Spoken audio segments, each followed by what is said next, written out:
Bueno, vamos a iniciar esta mesa. Bienvenidos. Los expositores que están acá son María Angélica Rivera, Fernando Morales y Sebastián Garrido, que reúnen temas que hemos titulado Enfoques Políticos desde lo Fantástico.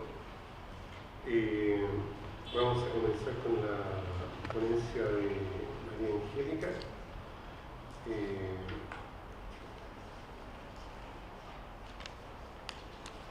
María Angélica es licenciada en inglés y traductora de inglés a español por la Universidad de Atacama.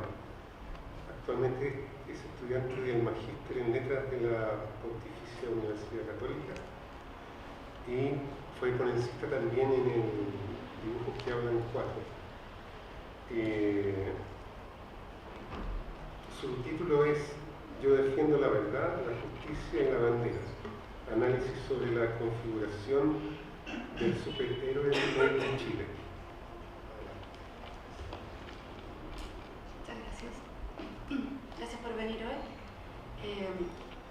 Bueno, lo que quiero presentar es más bien una reflexión que nació a raíz de la ponencia del año pasado, en Dibujos que Hablan, y es una reflexión acerca de, y los invito también a ustedes a reflexionar acerca de cómo nosotros como lectores nos situamos frente a ciertos fenómenos, por ejemplo, el del superhéroe nacido en Chile. Hay varios ejemplos de eso en el último tiempo, sobre todo, y bueno, esa es la invitación que les quiero hacer hoy y les voy a compartir mi reflexión. En una de las jornadas donde participé, en Dibujos que Hablan 4, aconteció una discusión en torno al formato de la narrativa gráfica de los pueblos originarios. Mi ponencia del año pasado era sobre 3 novelas gráficas que abordaban el genocidio Selma. Entonces las preguntas que surgieron fueron: ¿cómo se podía conjugar el hecho de retratar la historia de dichos pueblos en un formato exportado desde el extranjero? En otras palabras, ¿cómo se podía tratar un tema tan local en un formato que no nos pertenece? Aunque no fue algo que produjera una gran problemática en mi análisis de ese entonces, sí fue la semilla que germinó al momento de caer en mis manos la portada de las aventuras del Capitán Chile. Inmediatamente, esa discusión revivió en mi cabeza. Ver a un hombre vistiendo una malla de colores no me pareció algo muy local. Tradicionalmente, el personaje en malla ajustada que inauguró estas historias en los cómics fue Superman, publicado en 1938, de la mano de Jerry Siegel y Joe Shuster. Superman encarna lo que Gonzalo Ollaneder, que es un teórico nacional, categoriza como héroe de luz, un personaje supuestamente realista en lo referente al dibujo y al planteamiento de las historias, pero superado en aspectos inverosímiles, como que sobrevive a tantas aventuras sin sufrir el paso de los años o que no se conozcan dudas morales o psicológicas sobre su cruzado. Sin duda, Capitán Chile corresponde a la tradición estética del Capitán América y del mismo Super. Por lo tanto, es un producto local con tintes extranjeros. En la discusión de ese entonces aparecieron términos como apropiación o transculturación. Sin embargo, me parece que hay una palabra que puede definir mejor mi postura al respecto, y la palabra es Chiji. Es de origen aymara, postulada por Silvia Rivera Cusicanqui desde los estudios andinos, la cual implica reconocer una mezcla abigarrada. Cito: la palabra Chiji tiene diversas connotaciones. Es un color producto de la yuxtaposición, en pequeños puntos o manchas, de dos colores opuestos o contrastados, el blanco y el negro, el rojo y el verde, etc. Es ese gris jaspeado resultante de la mezcla imperceptible del blanco y el negro, que se confunden para la percepción sin nunca mezclarse del todo. La noción Chiji obedece la idea aymara de que algo que es y no es a la vez, es decir, a la lógica del tercero incluido. Un color gris Chiji es blanco y no es blanco a la vez, es blanco y también es negro, su contrario. Cierro la cita. La potencia de esto es que funciona por oposición, conjuga los opuestos en uno solo. Capitán Chile utiliza el lenguaje local y al mismo tiempo comparte con otros superhéroes las características de ser superhombres con la disposición de servir a otros, la astucia y una serie de valores propios de dioses o seres fantásticos, como explica Ivan Appelgren en el prólogo de la edición especial del 2009 del Capitán. Nuestro héroe vive en Pancho City, reconocible como Valparaíso, donde combate desde alienígenas a personajes del manga. Está aliado con el comisionado Gordon, quien confía en el capitán por representar los más nobles y sacros valores de nuestro país.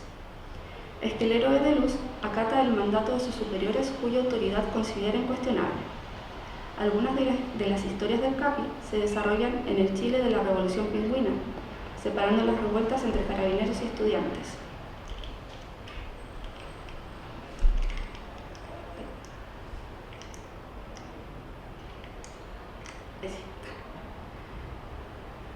En donde, aunque bajo el lenguaje paródico, dejaban claro su punto de vista, haciendo un llamado a los jóvenes a cumplir con su deber cívico,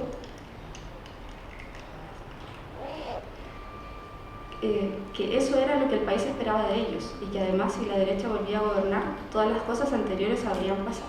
Ahí uno puede leer entre líneas también. Es así como el Capi refleja el espíritu del héroe de luz. Es un incorruptible policía de buenas intenciones, pero al fin y al cabo un fascista. Esa es la cita de Ollaneder.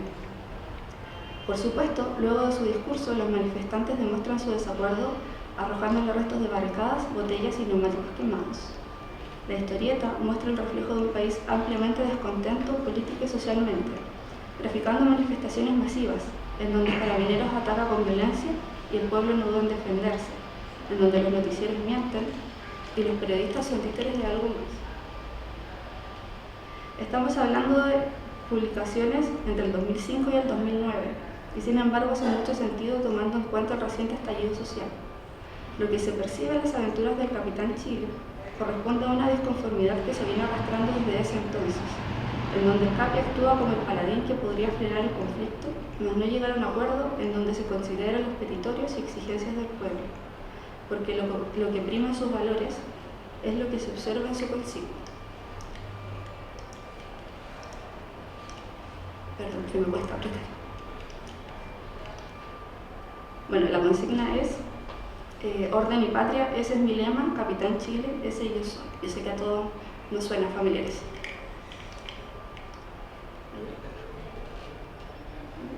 Gracias. Por lo tanto, actúa como un policía, tipo panóptico, que castiga y somete a todo aquel que no cumpla con los ideales que él profesa. En que, como ya se dijo, el Capi funciona bajo un tono humorístico, se pueden distinguir claramente los tintes del superhéroe exportado con rasgos locales. Es muy similar a lo que ocurre con Sewellman, por ejemplo. Sin embargo, en este punto no puedo dejar de nombrar otros ejemplos de superhéroes criollos que llevarían los Chigi un paso más allá, como es el caso de los agrupados bajo los Guardianes del Sur o el Mitómano Verso, quienes conjugan la figura del superhéroe canónico y los rasgos identitarios de los pueblos indígenas de Chile. En ambos casos podemos encontrar lo que Ollaneder llama la virtud femenina idealizada. Por un lado tenemos a Janequeo y por el otro a Yayema, que vendría a ser la contraparte femenina del héroe de luz. No es la que acompaña al superhéroe, es una heroína en sí misma. La discusión del año pasado revivió una vez más al leer a Yayema, heroína de Mitómano Comics. Anya es la protagonista. Porta en su interior el espíritu a Yayema, que está esperando ser liberado por Kataix, siendo esto una clara alusión a Kotaix, espíritu del cielo en la mitología Sedna. Por su parte, a Yayema corresponde a la mitología del pueblo Cahuéscar, quienes habitaron el extremo sur del país junto con los Selknam.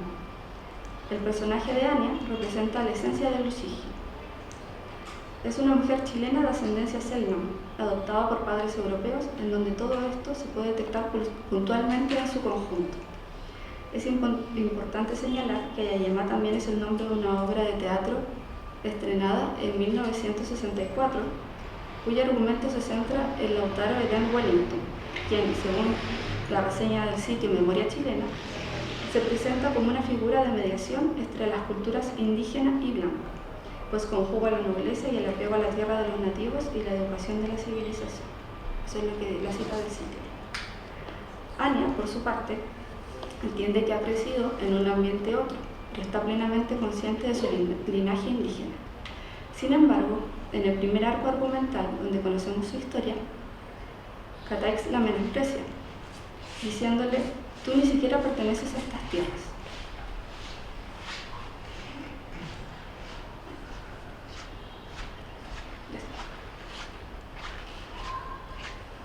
Podemos relacionar esta frase también con la configuración de Anya como superheroína, quien se adscribe a la tradición iniciada por la Mujer Maravilla, quienes son heroínas que se embarcan en sus propias aventuras contra el crimen y la maldad, una good girl. Se perfila como una guerrera virtuosa que no solo lucha por la paz, sino por la igualdad entre hombres y mujeres. La figura de la virtud femenina idealizada recurre como inspiración directa a la mitología clásica. En este caso se vincula con un panteón espiritual de un pueblo indígena chileno.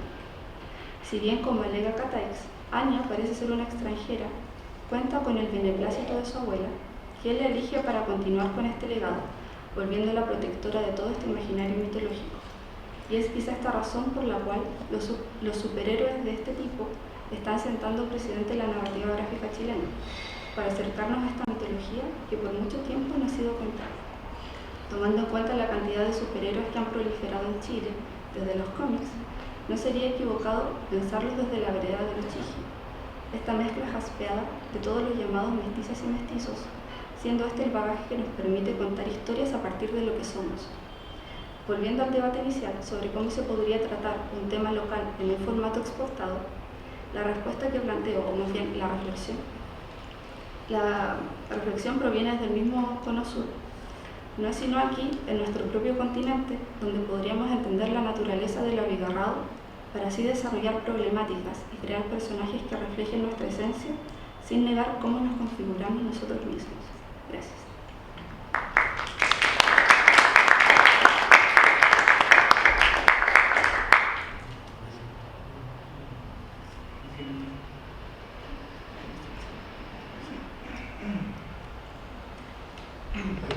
Muchas gracias, Angélica. Vamos a continuar con Fernando Morales, que es doctor en literatura por la Pontificia Universidad Católica y profesor en la USACH y en la Universidad Terrae. Su ponencia se llama Trauma y Ucronía en la novela gráfica chilena de ciencia ficción. Dos puntos. La memoria política desplazada de la imagen distópica. Adelante. Gracias.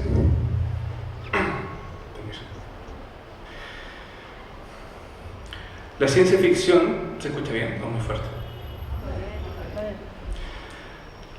La ciencia ficción es un género literario moderno que representa ficcionalmente posibles escenarios especulativos derivados de un avance científico-técnico o bien el enfrentamiento del hombre con una otredad radical que contribuye a delinear los límites difusos o poderosamente marcados entre lo humano, la técnica y lo animal.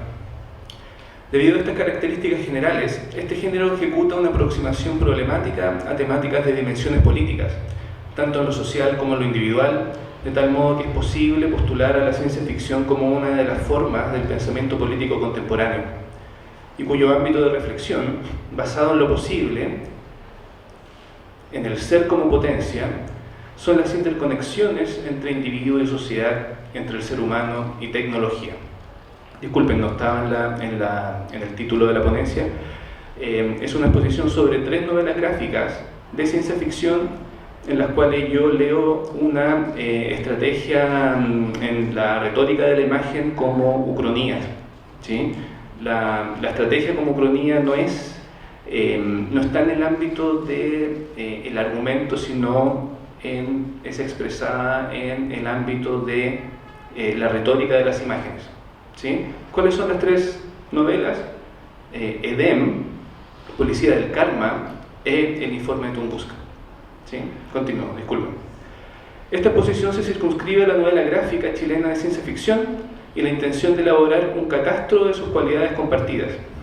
¿Qué discusiones se instaura? ¿Cuáles son sus procedimientos formales y estéticos? ¿O qué significaciones sociopolíticas pueden desprenderse de estas? La densidad del significante y del formato del cómic exige observar tanto una estructura narrativa como una retórica discursiva y visual. Es así como se intenta dar luces acerca de cuál es la especificidad de este género en su operatividad representativa y significante de ciertas nociones de alcance político.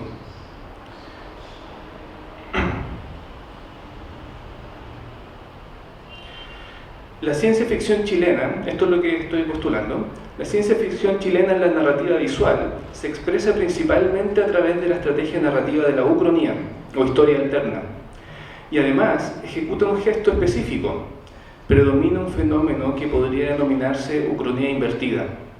Es decir, en la elaboración de la especulación ficcional no se presenta la particularidad de una representación de un hecho ficticio que ocurrió de otro modo, en las ramas posibles del tiempo histórico, sino que las diversas posibilidades de los acontecimientos emanan de un evento que sucedió y siempre sucede.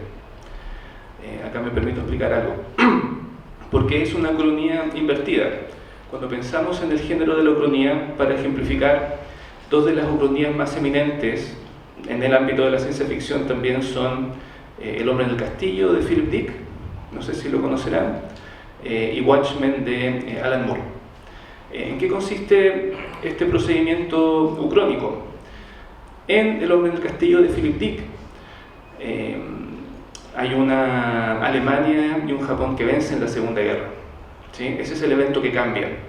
En Watchmen, Estados Unidos gana la guerra de Vietnam. Si se fijan, es un evento histórico que es transformado, ¿cierto? Se ficcionaliza un posible causa histórico a partir de un evento que no sucede. Yo lo que estoy postulando acá es que la ucronía chilena es todo lo contrario, ¿sí? Lo que estoy postulando es que en la ucronía chilena de ciencia ficción el golpe militar siempre sucede, ¿cierto? No se articula como una posible causa histórico en el cual el golpe no sucede, ¿sí? Pero esa estrategia es desde una retórica visual connotativa y sumamente soterrada, ¿sí? Continúo, disculpen. En el informe Tunguska de Romo y Figueroa se nos presenta un espacio ficcional en el cual se despliega una distopía que usa como recurso el extrañamiento de un territorio colonizado por una posible entidad alienígena. Sí, esta es la primera.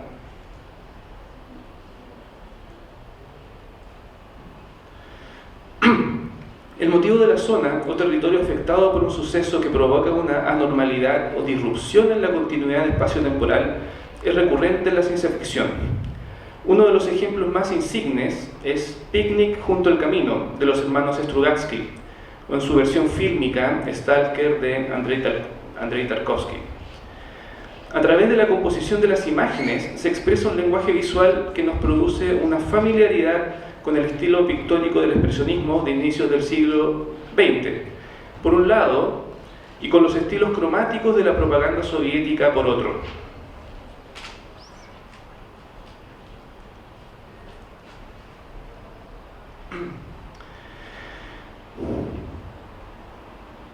Del expresionismo podemos apreciar su gusto o tendencia por la representación de cuerpos que colindan con lo grotesco o bien corporalidades mutiladas o caricaturizadas.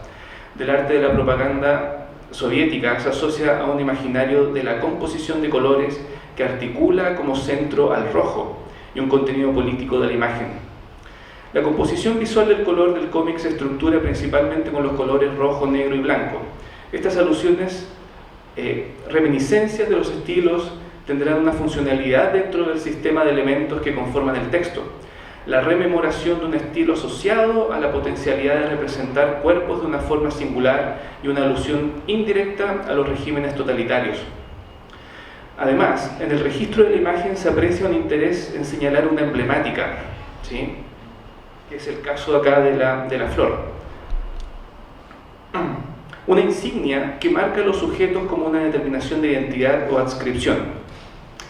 Este aspecto es posible reconocerlo en las tres novelas, en las cuales la presencia de un símbolo, a la manera de un logo, es presentado también como una marca del texto. Y es que la nación y sus simbologías se vehiculan en dirección análoga a las marcas de los productos de la sociedad de consumo.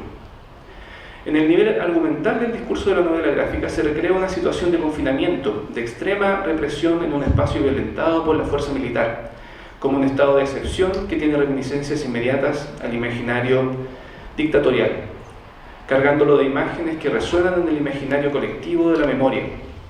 El argumento se estructura a partir de capítulos fragmentados que muestran escenas de experimentación con seres humanos, campos de concentración y técnicas de dominio o sometimiento a través de simbología nacionalista. El mundo del fascismo como sentido connotativo se manifiesta con toda claridad. El emblema de este orden, la flor azul, replica el posicionamiento del símbolo político asociado al régimen totalitario o al imperio, como estandarte del poder. El poder absoluto sobre el sujeto. Entre los sucesos que conforman el relato se encuentra la caída de un objeto indeterminado en la isla de Chiloé, que remite al evento de Tunguska, en Rusia a inicios del siglo XX, como una posible explosión debido a un asteroide. Luego de esto, un sector de la isla es rodeada por una pared de niebla insondable, dentro de la cual se envía un destacamento de investigación. Lo que encontrarán será una población que habita otro Chile, uno paralelo, cuyo símbolo patrio es la flor azul, y cuyo gobernante es un presidente, no una presidente, como en el país ficcionalizado en la representación.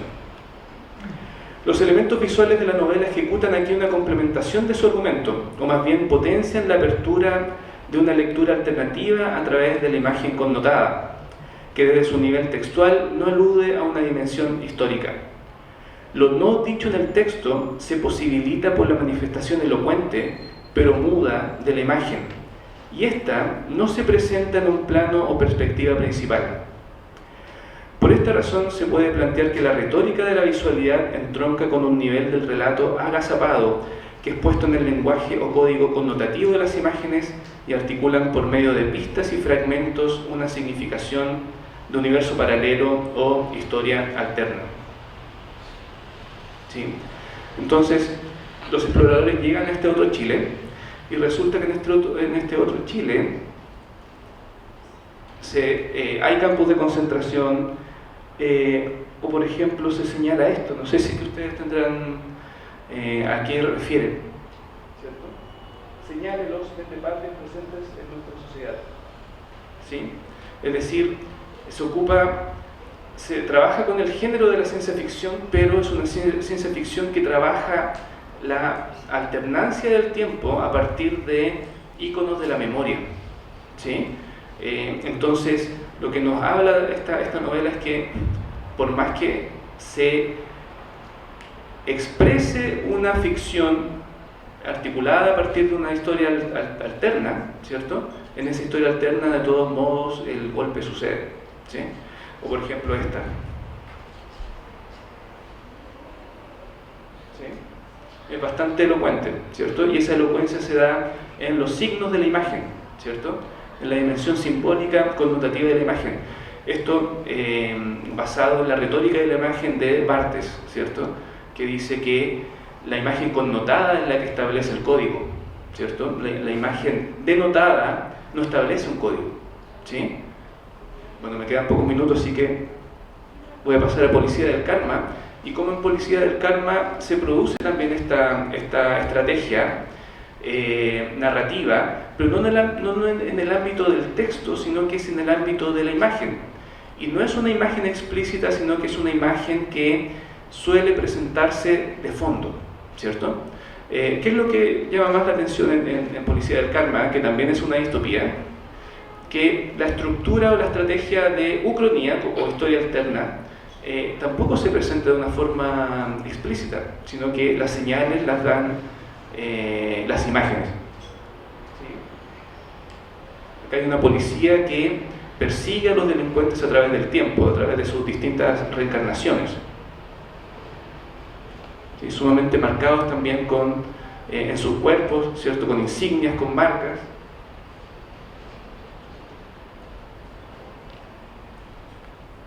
Pero acá es lo que quiero ir, ¿cierto? Se muestra una tecnología sumamente futurista, pero sin embargo, el retrofuturismo ¿qué es lo que nos refiere, ¿cierto? Electrodoméstico de los años 80. Doctor Mortis. Y esta es fundamental, ¿cierto? No sé si alguien reconoce el noticiario, que es 60 minutos, ¿cierto? Que es el noticiario de la dictadura. Entonces, se repite la misma estrategia, es decir, en una historia alterna, ¿cierto? El golpe de Estado también ocurre, ¿sí? Y en un tercer texto, en Edén, vemos el mismo fenómeno, ¿cierto? Y esto es particularísimo, ¿cierto? Que el género de la ucronía o de la historia alterna justamente se invierte. No es el curso de la historia, ¿cierto?, a partir de un acontecimiento pasado que sucedió de otro modo, sino que es el mismo acontecimiento que sigue sucediendo. De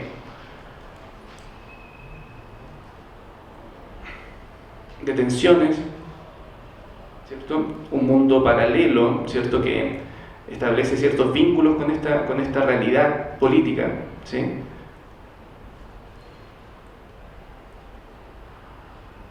Y tortura, ¿sí? Entonces, ¿cuál es la significación política de esto? Que justamente la ucronía estos tres textos están haciendo una estrategia crítica con respecto al estado de las cosas. En el fondo, desde su lenguaje connotativo y visual nos está diciendo el golpe sigue ocurriendo, ¿cierto? Es como si el trauma entrara en la lógica del eterno retorno de lo reprimido, ¿cierto? Debido a la energía psíquica que generan los traumas, ¿cierto? ¿Qué es lo interesante de esto? Que el trauma no se obnubila, no se oblitera, no se genera forclusión, ¿cierto? Que significa desde el psicoanálisis este olvido del evento traumático, sino que como estrategia política la ucronía denuncia, ¿cierto? Lo que a mi parecer en los tiempos en los que estamos viviendo puede tener plenamente significación, ¿cierto? Eso es fundamentalmente, ¿sí?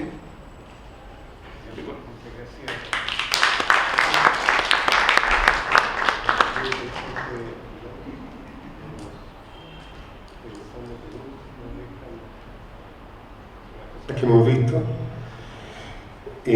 Ahora pasamos a Sebastián Garrido. Sebastián es profesor de la Universidad Finisterrae y coordinador también de la misma en la mención edición. Es editor de las editoriales Piedra Angular y Rayo Ediciones. Escritor en el género de cuentos, ciencia ficción e historieta. Su ponencia se llama Después del fin del mundo, desde el fin del mundo. Visiones postapocalípticas en Juan Buscamares, de Félix Vega, y en la saga Nuque, de Gonzalo Llanedel y Jimena Rodríguez. Gracias, Vicente. Las imágenes que acompañan en realidad son para estimular, son estímulos visuales. Quizás a medida que voy desarrollando el texto, ustedes van a poder hacer la conexión. Se escucha bien, estoy medio robótico, es por la ciencia ficción. A partir de los hechos recientes, el ejercicio de imaginar futuros divergentes o nuevas líneas temporales se constituye en sí mismo como un acto de resistencia ante una realidad en conflicto. Por un lado, le permite al lector situarse en escenarios alternativos donde el cambio de un aspecto de la historia deriva en un nuevo mundo, feliz o infeliz, utópico o distópico, según corresponda. Por el otro, entrega herramientas de la imaginación y la especulación sobre las consecuencias de las acciones que se realizan en el presente y que, en definitiva, nos llevan a un futuro cada vez más incierto. En la producción de historietas chilenas actuales, en la presente ponencia se destacan tres obras que plantean futuros posibles. En primer lugar se encuentra Juan Buscamares, obra de Félix Vega, la que originalmente fue publicada en 4 partes entre 1996 y 2003, y editada en 2017 en una versión integral por la editorial Planeta Cómic. En segundo lugar, encontramos las 2 obras de las que se podría denominar como la saga Nuke. Nuke, la ciudad salvaje, del 2015, 2015 y Nuke, Señores de la 68 del 2018. Ambas escritas por Gonzalo Yanadel y dibujadas por Jimena Rodríguez. Estas tres obras tienen en común la representación de una realidad alternativa en donde la situación del contexto es post-apocalíptico, es decir, ocurren tras el fin del mundo como lo conocemos. Sin embargo, estas historietas difieren en el uso de los recursos temporales para plasmar sus orígenes y consecuencias.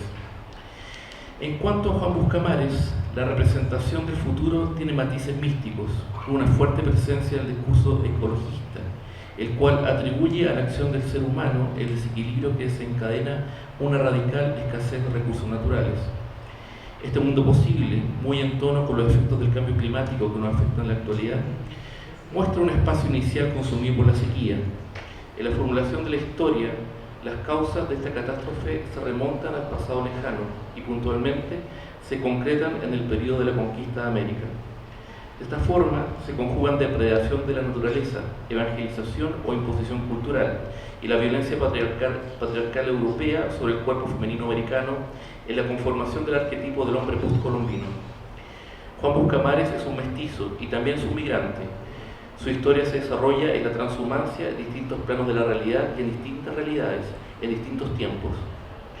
Como se revela en el capítulo final de la obra, cita: a ese infierno, a ese mundo muerto del futuro, te enviarían a ti, hijo del sol y de la cruz. Se recita: el protagonista de la obra de Félix Vega es un personaje líquido, polimorfo, fluctuante como su entorno, es tanto el cuerpo luminoso del Mesías en negación como el parásito que lo habita e impide su rol redentor.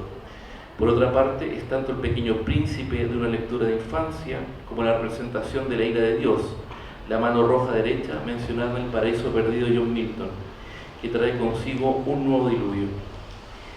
En este punto es necesario tenerse a considerar que Juan Buscamares es un personaje polifacético como respuesta a este entorno, con todas sus variaciones, y con todas sus variaciones representa las diferentes etapas de la historia americana. En otras palabras, el futuro distópico representado en el relato es, al mismo tiempo, una recolección de distintos momentos de la cronología americana, matizado con diferentes elementos de su idiosincrasia. Vamos a volver a este punto más adelante. En cuanto a las dos historietas de la saga Nuke, es necesario hacer algunas apreciaciones. Al final del segundo tomo, el autor Gonzalo Yanadel expone en un interesante artículo titulado El día después, historietas de la post-apocalipsis, en el que hace un recuento de obras distópicas a la que, por relación de proximidad y algunos elementos temáticos, son parte de una corriente a la que pertenecerían las dos historias de Nuke publicadas hasta hoy. No obstante, el concepto de distopía contextualizado y profundizado en este artículo no se aplica a la historia de Nuke, puesto que su premisa parte de un ¿qué tal si? En este caso, ¿qué tal si el fin del mundo hubiese ocurrido en 1990? Por lo tanto, el relato se convierte desde el punto de vista en una ucronía.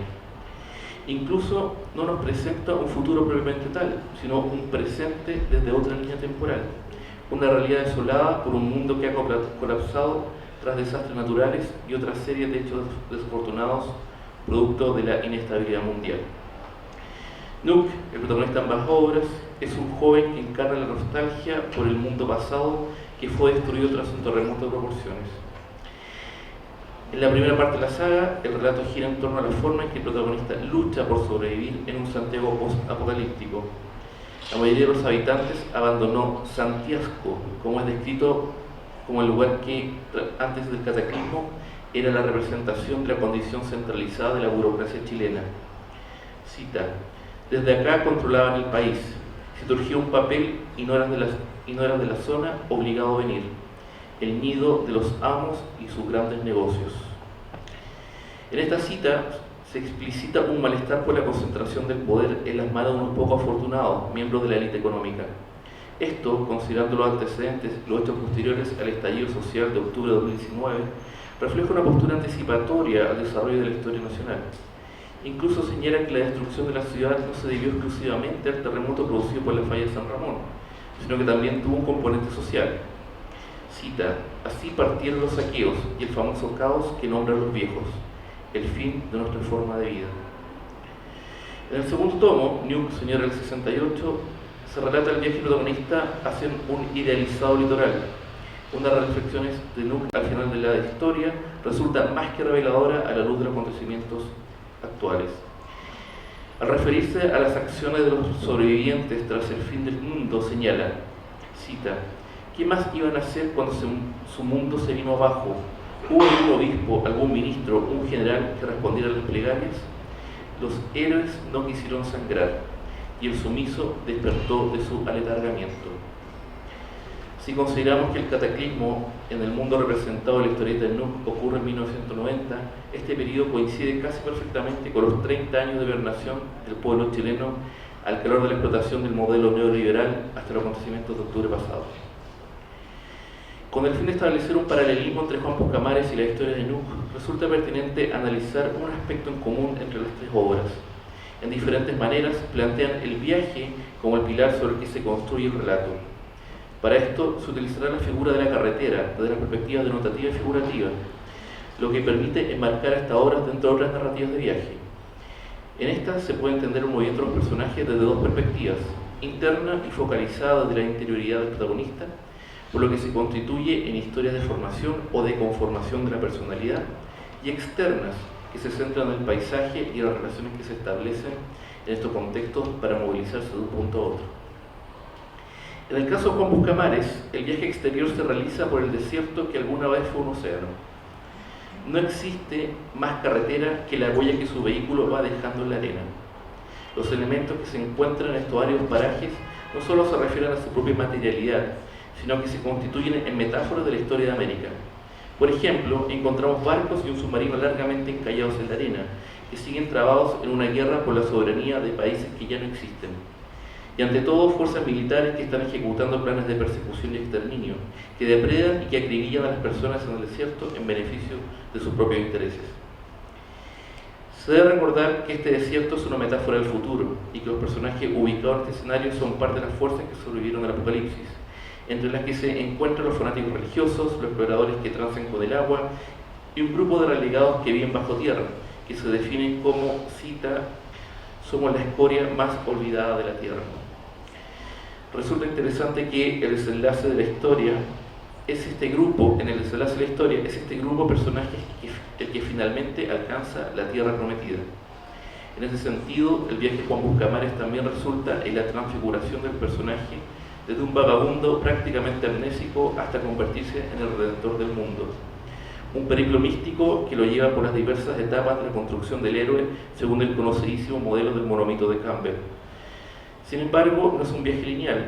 El autoconocimiento involucra que Juan Buscamares viaje al pasado, se reconozca como un capacocha que durmió durante siglos para finalmente cumplir su misión en un futuro distópico.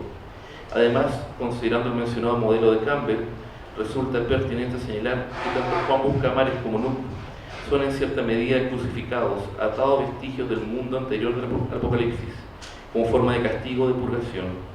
En el caso de Juan Buscamares, esto ocurre al final del primer capítulo, cuando va amarrado por los seguidores del budista a un ancla.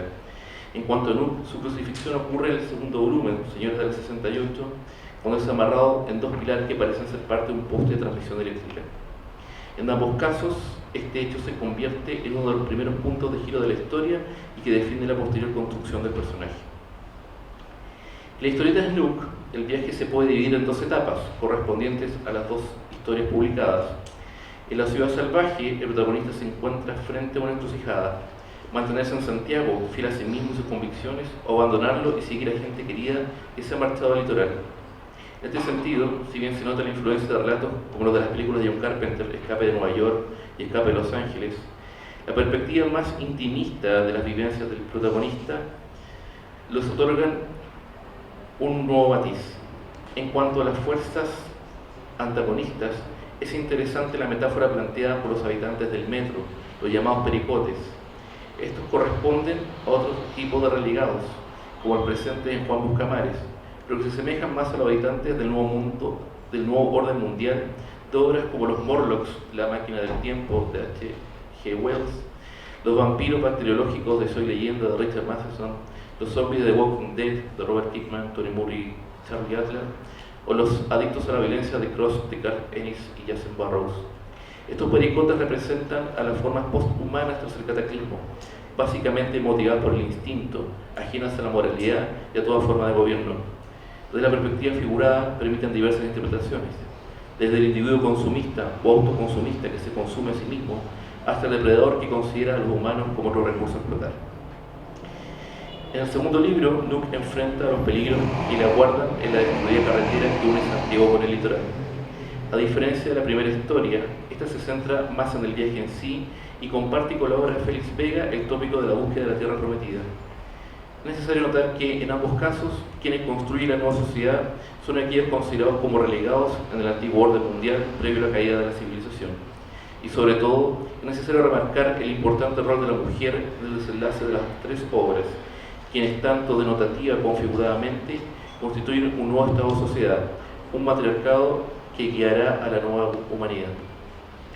En conclusión, las obras analizadas utilizan el tema del viaje como forma de expresar la disconformidad y preocupación ante un futuro incierto.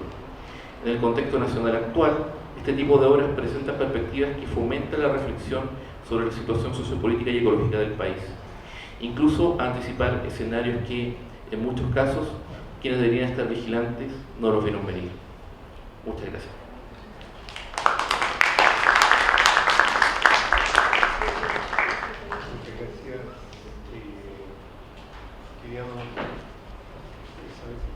¿Preguntas para los ponencistas?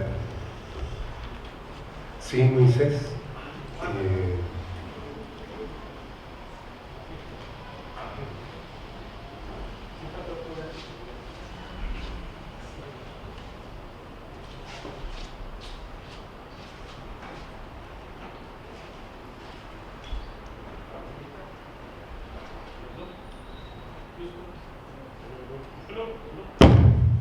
¿Aló? Bueno, lamentablemente me perdí la primera presentación, pero alcancé a pescar las dos últimas. Interesante, ¿no? No olvidemos que allá por los años 50, los 60, se decía que la ciencia ficción es la que mejor representa el estado de la sociedad del momento. Uno lee ciencia ficción y entiende lo que está pasando en la sociedad. Lee novela gráfica, en este caso, y entiende qué es lo que está pasando. Por ejemplo, uno ve las obras de la época de oro, en los años 50 en Estados Unidos, y ve el holocausto nuclear muy claramente. Cántico por San Leibowitz, etc., ¿no? Ve los años 40, el tema del marketing, ahí están los mercaderes del espacio, bueno, y así seguimos avanzando, ¿cierto? Bueno, y esto que ustedes han planteado, en particular Fernando, son claramente lo que la sociedad estaba sintiendo. O sea, que nunca nos fuimos del 73, no del 75 o el 77 o el año que corresponde. O sea, no terminamos. Y eso es lo que vuelven a plantear una y otra vez. Era como una reflexión que yo creo que es súper válida. O sea, uno lee lo que está viendo, es lo que está la sociedad sufriendo, porque es lo que extrapola de alguna manera. También recordemos que ciencia ficción es un nombre que no le gustaba mucho, y en esos años ya estaban buscando definir ciertas otras, aprovechando las siglas. Por ejemplo, nos decían ciencia ficción, un minuto que le decían speculative fiction, o sea, ciencia ficción especulativa. Más que ucronía, y ahí tengo un punto con respecto a lo que plantean ustedes dos, es que la ucronía se refiere a lo que acontece, tal como tú dices, cuando pasa un evento de otra forma. Por ejemplo, no traicionan a Lautaro y él finalmente se toma Santiago y a los españoles les cuesta otros 200 años invadir. Bueno, esa sería una ucronía. Estrictamente hablando, lo que tú planteas, esta como variedad, yo la siento más como ficción especulativa, más que ucronía de otra variedad. ¿Me fijas? Porque no, o sea, el que uno planifique o idee algo porque cayó un aerolito en Chiloé, no lo veo como una ucronía, lo veo como una ficción especulativa. Claro. Eso. Sí, es completamente comprensible porque así es como se ha manifestado. Justamente lo que quería proponer o establecer, dar cuenta de una suerte de fenómeno ficticio nuevo, ¿cierto? Por eso mismo decía que tal vez sería más pertinente hablar de una ucronía invertida en el sentido en que lo expliqué, ¿cierto? ¿Por qué, por decirlo así, insistí en el término ucronía? Ucronía etimológicamente significa no hay tal tiempo. Claro, que no está, ¿cierto? Entonces, esta idea de una ficción, claro, muy bien como usted lo expresa, especulativa, pero sin embargo con demasiadas referencias al mundo factual, ¿entiende? Demasiadas referencias al Chile de determinada época. Entonces, yo creo que perfectamente podría ser teorizable, ¿cierto? O expresable de alguna forma académica este fenómeno, porque a mi parecer es novedoso, ¿cierto? Y que haya tanta... que en 3 novelas gráficas chilenas se exprese una suerte de mundo alterno, pero con un evento histórico que está, ¿cierto? La verdad es que esto entraría en una discusión terminológica, ¿cierto? Es decir, claro, justamente no es una ucronía tradicional, pero yo creo que puede designarse como ucronía.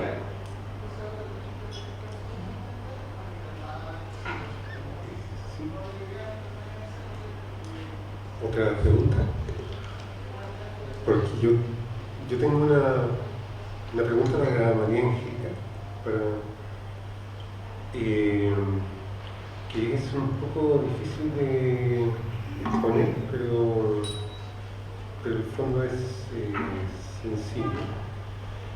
Por ejemplo, tú explicabas que como lectora pasaste de un proceso como de ver algo ya visto, como de ver una copia, a ver una respuesta, ¿cierto? A una cosa más compleja.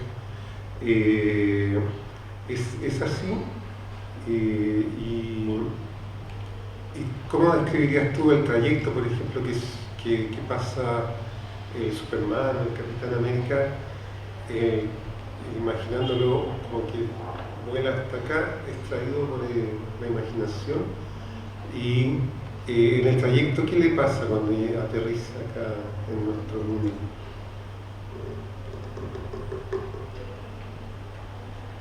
¿Con respecto a lo social o como un viaje que podría ser?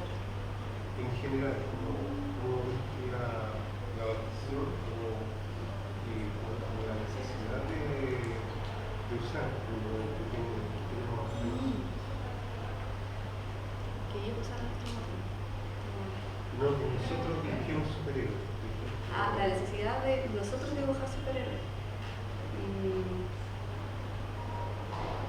Bueno, si hicieran ese viaje y llegaran acá, yo creo que primero, quizás, no sé si entendería mucho con qué se están enfrentando, porque tenemos una variedad tan rica de superhéroes o sea, podemos citar desde Super 50 hacia acá, pero en el último tiempo, a mi parecer, ha habido una proliferación de la creación de superhéroes tan diversa que yo creo que ellos mismos no sabrían muy bien dónde situarse, por venir de una tradición que siento que nosotros ya hemos hecho nuestra, o sea, por eso he explicado un poco. Y ese mismo escenario en el que estamos nosotros insertos permite esta gran variedad también de creación de superhéroes más allá del canónico, del que se puede conocer como en el mercado en general. Por ejemplo, lo que hablaba yo de Ayayama o de los Guardianes del Sur. Si tomamos el ejemplo norteamericano, claro, ellos también se puede observar que toman cosas de mitología, pero una mitología que no les pertenece. Entonces, lo novedoso del superhéroe chileno es que se toman aspectos mitológicos que son propios. Entonces, eso también hace que sea un superhéroe único y reconocible.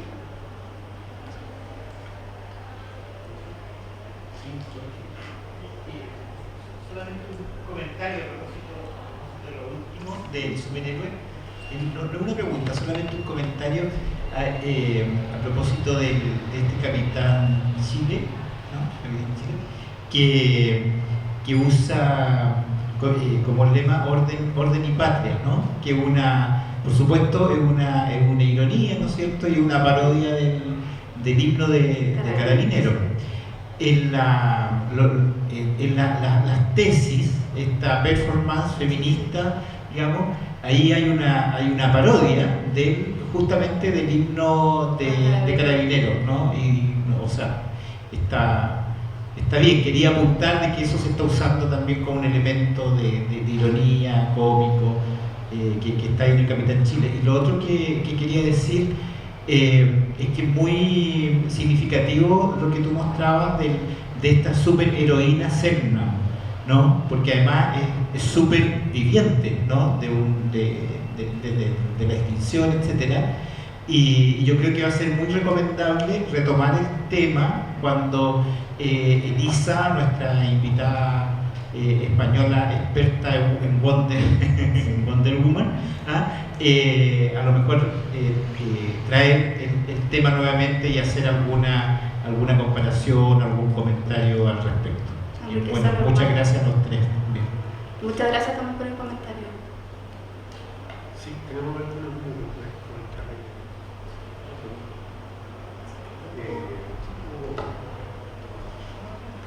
Hola, tengo dos preguntas.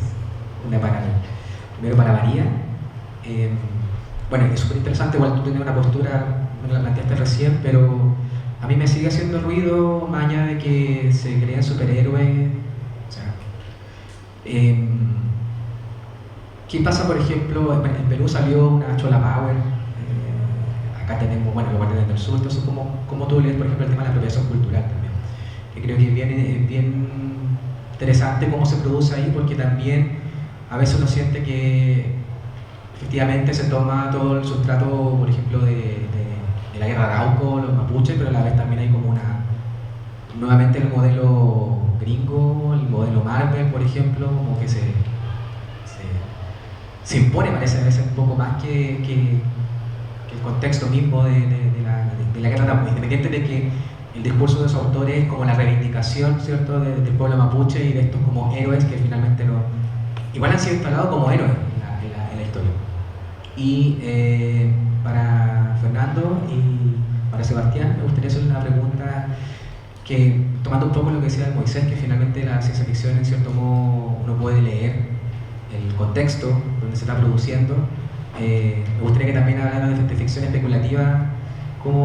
¿Cuál se imagina usted que puede ser las próximas ciencia ficciones? Porque en un Buscamares vemos el desierto, vemos ya el desastre climático, y en Ñuque también vemos también un poco el caos, ¿cierto?, social, aunque sea después de un terremoto, pero parece. Entonces también, para ustedes, ¿cuáles creen que serían como una nueva posibilidad de nuestras ficciones, de nuestras ciencia ficciones, si parece que a veces vamos más cerca, estamos más cerca de la ciencia ficción de lo que creemos? Justamente, claro, para allá era donde yo quería apuntar, como que también entráramos en esa reflexión, no tanto como un debate, pero sí en una reflexión, o sea, cuestionarnos lo que está pasando con este fenómeno y cómo se está abordando. Por eso una de las formas en que yo lo veía era desde los chiji, que era esta mezcla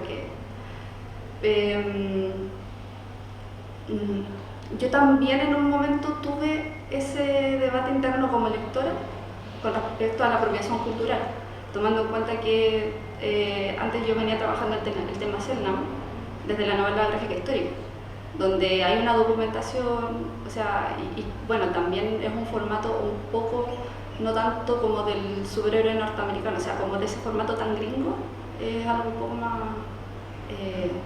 no quiero decir libre, pero no es ese formato.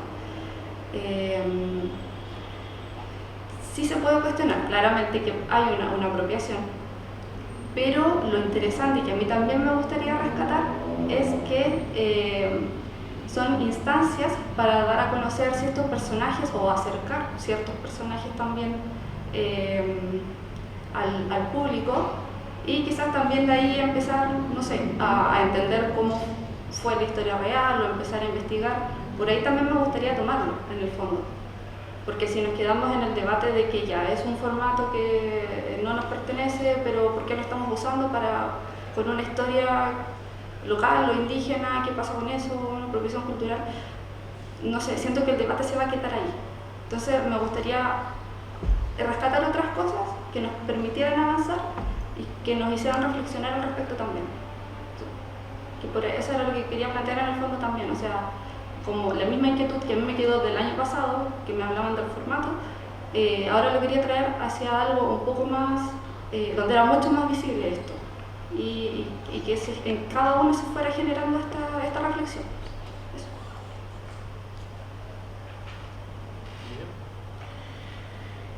Supongo una pregunta, Hugo, porque me sitúa en dos líneas. La primera línea yo creo que es de la línea del autor. ¿Qué hace el autor frente a esta realidad y cómo a través de la obra puede crear un impulso modificador?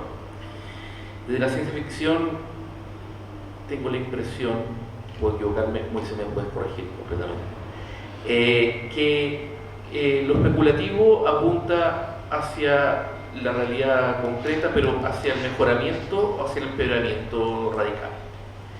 Entonces, considerando estas dos opciones, yo veo que mucha de la producción que puede haber en la actualidad tiene que ver con, como lo mencioné en la ponencia, con estos grupos que han sido considerados relegados y van a adquirir un cierto protagonismo en la construcción de este nuevo futuro. Esa es la idea. O lo logran o fracasan. Y eso como mi punto de vista de la creación, creo que es como uno de los motivantes que pueden aparecer. Ahí, y me pone en la segunda línea, que es qué es lo que va a querer publicar el mundo editorial. El mundo editorial va a querer ver qué perspectiva ideológica va a querer darle una cabida, ¿ya? Entonces ahí yo me pongo un poco la chaqueta esperanzadora y decir, bueno, aquí lo especulativo apunta hacia lo positivo y la historia van a tender a eso, pero puede que me equivoque en la parte política. Sí. Hugo, ¿cómo estás? Bueno, súper difícil tu pregunta, así que no la voy a contestar. No. Bueno, pienso primero que la ciencia ficción, al igual que la tecnología, si que uno se plantea desde ese ámbito, es un desafío demasiado excesivo para nuestra imaginación. Es decir, con la tecnología, yo no sé cuántos de acá se imaginaron Facebook el 98, que podía suceder algo como Facebook, ¿cierto?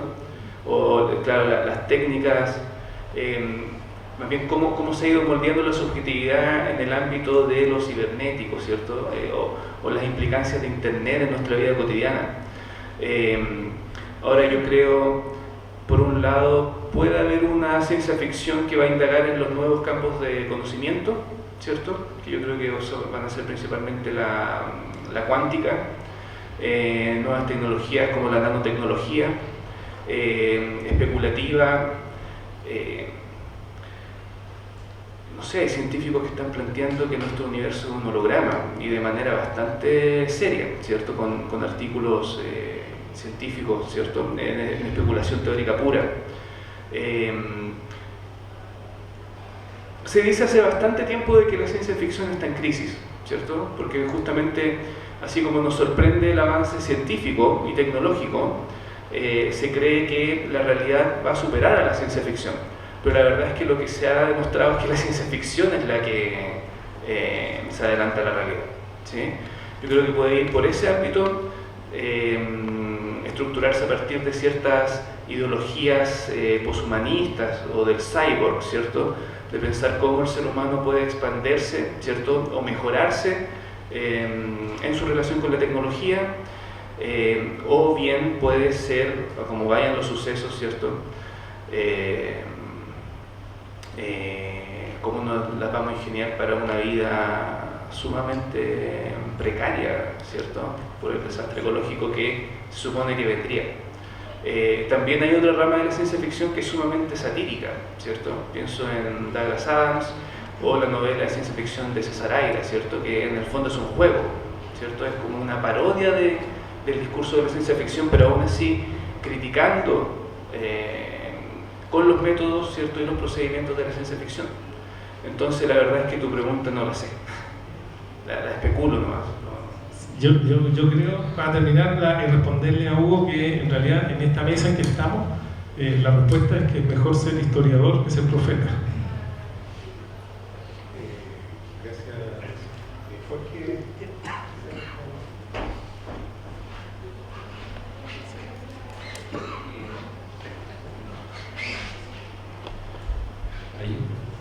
Primero la mesa sensacional, brutal, muy buena. Pero tengo una pregunta por el tema del héroe. Al igual, yo creo que es un tema, siempre es un tema para los latinoamericanos emplear como una categoría, como un conjunto de conceptos, figuras que nacen en un contexto, ¿cierto? Se desarrollan en un contexto, tienen una historia en un contexto, y luego esa especie de diccionario lo heredamos, y aparte heredamos cierta condición en que hay que emplear ese mismo diccionario, la ucronía, el héroe, la ciencia ficción, para nuestros textos, ¿cierto? Era como cuando uno que es más viejo estudiaba literatura y nos pasaba la literatura latinoamericana y chilena en paralelo con las mismas categorías que la europea. Hay un romanticismo latinoamericano, un modernismo latinoamericano, ¿cierto? Un realismo. Y en ese caso, para hacer solo una pregunta en ese contexto, con el tema del héroe, que según Turner y Mandolfo, por ejemplo, que vinieron el año pasado, solamente puede ser trabajado en Latinoamérica como parodia. Y uno siente, por lo menos en las imágenes que tú mostraste, hay un peso de cuerpo, ¿cierto? De cuerpo, que gana a cualquier posible resistencia latinoamericana que podría haber. Especialmente en el, ¿cómo se llama el texto del que mostraste de la chica? ¿No? Sí. Es un cuerpo calcado, dijiste, de la Mujer Maravilla, voluptuoso, con curvas, ¿cierto? Entonces, ante esa carga, ¿cómo es la resistencia? Si hizo casi un copy-paste de los cuerpos de los héroes, todos duritos, ¿cierto? No sé si se entiende. Creo que entendí. Sí, claramente voy a de nuevo apelar que esa es la idea, crear reflexiones sobre esto, porque creo que el mismo fenómeno de que hay tanta creación al respecto permite que uno empiece a cuestionarse, o sea, ¿dónde nos situamos? ¿Copiamos el formato? ¿Copiamos el cuerpo? ¿Copiamos las historias? Entonces, yo creo que todavía se está caminando en un terreno, a pesar de que hay, como decía antes, podemos desde Super Cifuentes hasta acá, pero tampoco es una tradición tan dura de superhéroes que sean netamente chilenos, así como algo, digámoslo, 100% local, tomando en cuenta lo que decía Hugo, tomando en cuenta lo que dices tú, pero sí hay ciertos rasgos que lo hacen distintivo, que uno puede decir, sí, reconozco ciertos rasgos locales en esto. Creo que todavía, y que estoy de acuerdo con ambos, en que sí, se puede ver claramente los rasgos del prototipo norteamericano del superhéroe, de la Mujer Maravilla, pero también apelo a que como estamos en una especie de, no sé, todavía se está experimentando al respecto, hay que agarrarse a alguna parte, entonces se agarra este modelo y se empieza a experimentar. Entonces me parece que lo interesante también, para mover un poquito la reflexión, es encontrar esos puntos que nos permiten decir cómo nos situamos frente a esto, dónde nos situamos, cómo nos reconocemos frente a esto. Y ahí, por eso también planteaba lo de los chijis de los estudios andinos, para no decir que era una apropiación cultural derechamente, sino que entenderlo desde otro punto de vista que fuera más latinoamericano y entender también que nosotros mismos somos una mezcla bigarrada. ¿Por qué no lo van a hacer nuestras producciones? Creo que por ahí va también lo que quería plantear.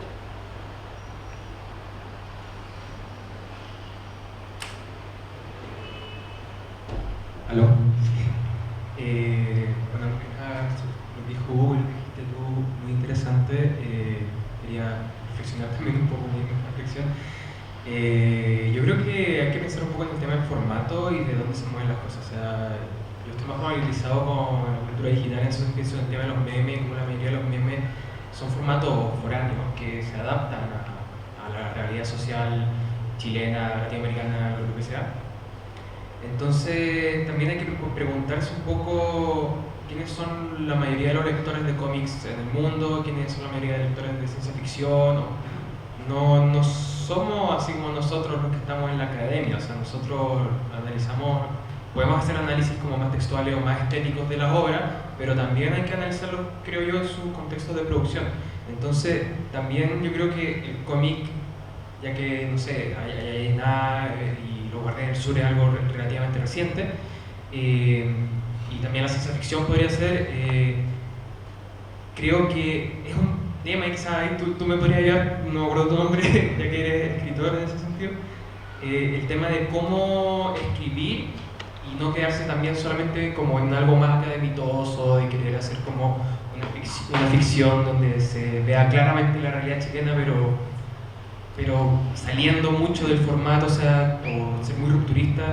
A lo que voy finalmente es, pensando en los superhéroes, es que si bien se puede criticar mucho de cómo es la configuración del cuerpo o la configuración del formato del superhéroe en los ejemplos que se mostraron, no se puede negar también de que a pesar de que sea una producción gringa, una de las películas más famosas del último tiempo fue la última de Avengers, por ejemplo.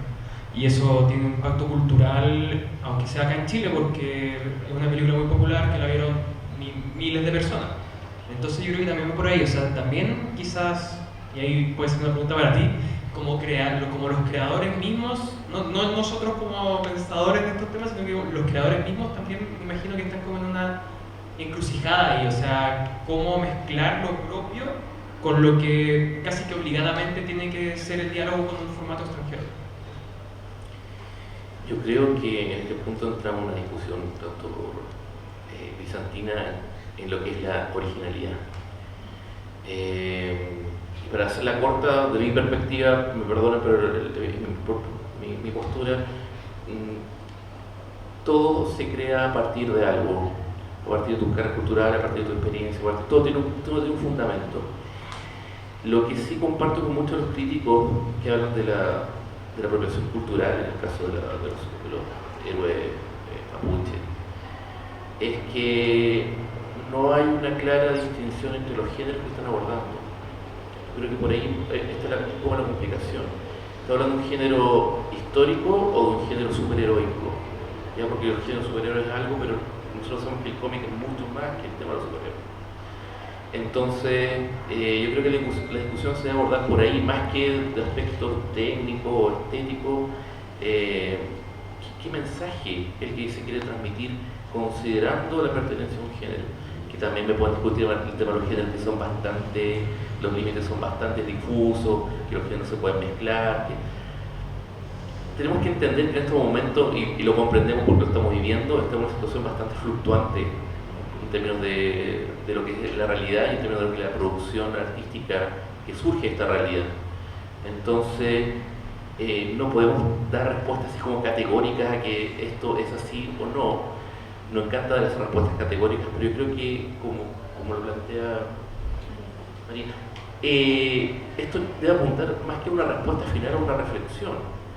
Es una reflexión de hacia dónde vamos y qué es lo que finalmente queremos construir, ¿ya? Como un corpus, como un cuerpo artístico de distintos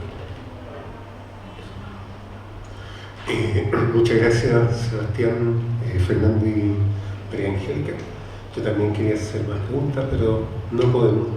Vamos a hacer una pausa ahora, vamos a quedarnos acá en el café y después de la pausa va a venir nuestra invitada internacional, Elisa Markhausen, con su conferencia sobre el tema del feminismo y el cómic. Y yo también quería aprovechar de agradecerle desde ya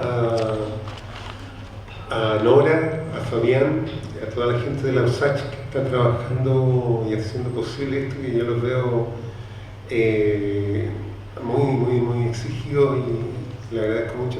Y también a la personas de la Biblioteca Nacional que están trabajando con nosotros. Bueno, entonces nos vemos.